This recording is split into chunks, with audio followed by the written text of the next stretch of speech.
Hi guys, today we're gonna be talking about all the rules regarding moving and immigrating to Switzerland, about permits. If you're interested, stay tuned. But before we go into that, I wanted to cover some admin stuff. As I'm recording this video today, it is a half year since I uploaded my first video to YouTube. Some people said it was really cringy and really bad. I don't really see it. Geneva. Okay, I see it. Yeah, it's true. But I mean, it was the first video. Since that time, half a year has passed. We are now nearing 500 subscribers and the channel has 10,000 views. Now, I know that 10,000 views in the scale of YouTube is nothing, but I enjoyed every second of it. What is much more important, I'm getting a lot of messages, comments and DMs on Instagram from you, increasingly many recently, with tons of questions. And I'm really happy to see that this channel is becoming a community. It's a go-to place for questions about Switzerland, and this is all I ever wanted to do with this channel. So I'm so happy that this is picking up momentum so quick recently. Thank you for all the likes and the comments and the views. It really means the world to me. And I truly want to produce content that will be useful to you. And that's exactly the reason why I'm making this video today. I'm getting a ton of questions about the rules on moving to Switzerland, about the permits, what is possible, what is very difficult to do. It's probably not going to be very entertaining, but I hope it's going to bring you a lot of information value. If you're interested, stay tuned and let's jump right into it.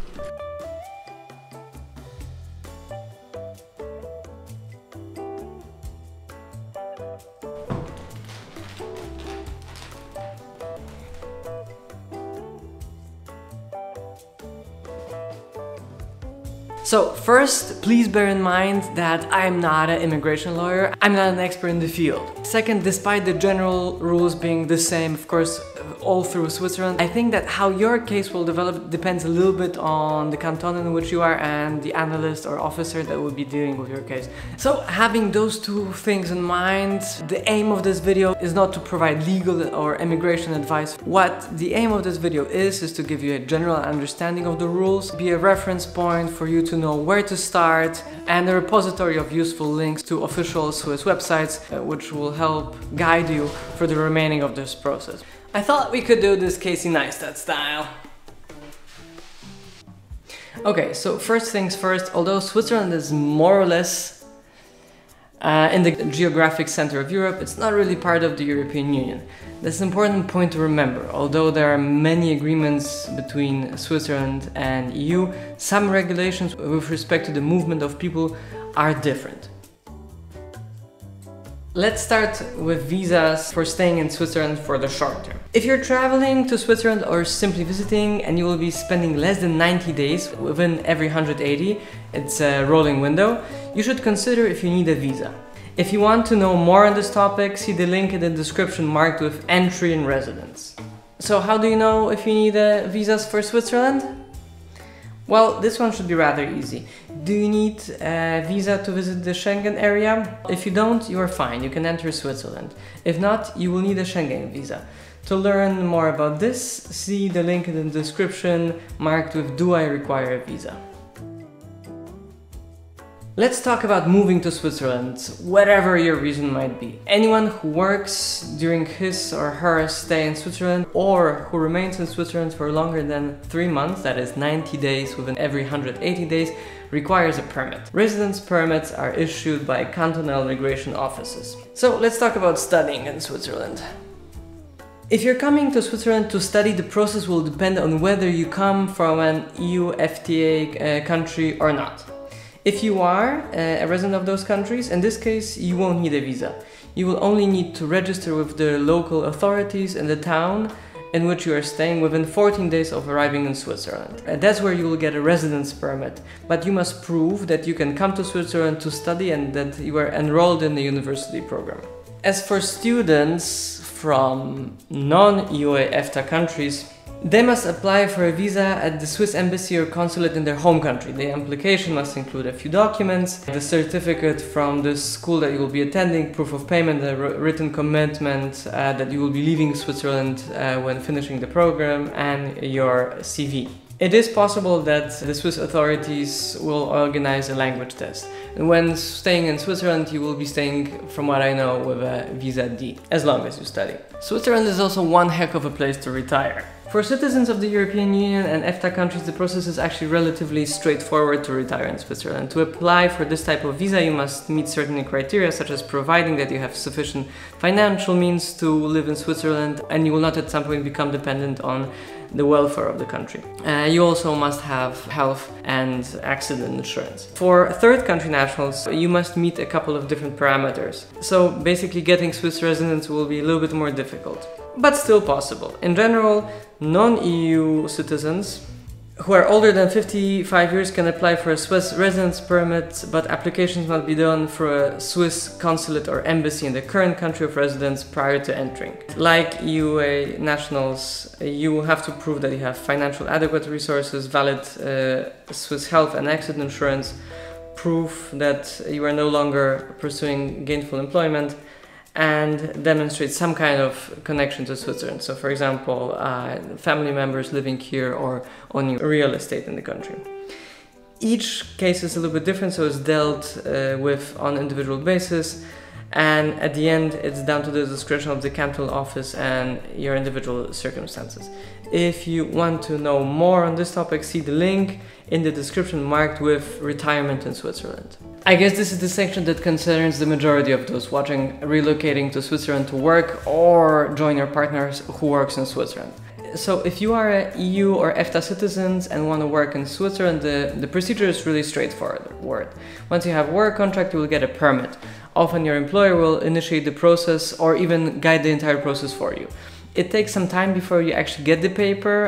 It was around 3 or 4 months before I actually got the paper in the mail, but the procedure was initiated as soon as I started, and in this case you should be fine. The types of permits basically are as follows. There is a cross-border permit G, a short-term residence L, residence for retirees and pensioners, residence permits with permission to work CI, so that's for family members of diplomats, and the most popular kind, I guess, the residence permit B, so like the classic case, and permanent residence C, which you receive after holding the B permit for some time and meeting additional criteria. For the majority of people I know, the standard is the B permit, which is obtained for 5 years. With this permit you have to display A1 in French or be enrolled in an A1 course, so not a big problem there. After 5 years in one canton, and if your French improves, you can apply for a C permit, which gives you slightly more opportunities and a slightly better status, basically. I receive many questions if it makes sense to come to Switzerland and start the job search here locally. I'd say generally no. First, the job search takes time, so you will likely run out of the 90 days which you can stay here on just a visa. Second, Switzerland is expensive, so living here without a job can be a strain on the budget.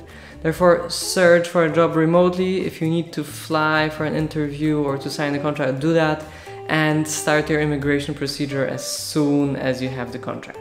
Now, if you're a non-EU EFTA citizen, the process becomes a little bit more complicated. First of all, your employer has to be kind of willing, together with you, to go through this bureaucratic process, which can be a little bit of a burden. What has to happen is that the employer has to prove that there was a significant effort made and nobody could be found within Switzerland, and I think also EU, that has your skills and expertise. On top of this, there is an 8,500 people quota every year. So as you can see, this is much more difficult. But of course, this is still doable. You simply have to have a status of an expert, which is difficult to find locally, and an employer that will be willing to help you with the process. But I'm sure it's also doable, so don't worry. To learn more, see the link in the description marked with entry and residence. Lastly, a point that I think is also quite important for a lot of people watching. Family reunification. So some countries in Europe allow you to reunite with your partner even if you don't have a formal relationship, but you are able to prove you have been together for a longer time. Unfortunately, this is not the case for Switzerland. So let's say you're already in Switzerland and you want your partner to join, but she or he is a non-EU EFTA citizen. You will have to go through the procedure for family reunification, because this will simply be easier. To do this, you will have to be married. So once you go through this process, which for our case actually took almost 6 months. If you go through this process, your partner will receive the same permit as the one you hold with the right to work. If you want to know more on this topic, see the link in the description marked with entry and residence. And yeah, that's it. Let me know if you have any questions or if you want to share your experiences with immigrating to Switzerland. Perhaps in your case it went differently.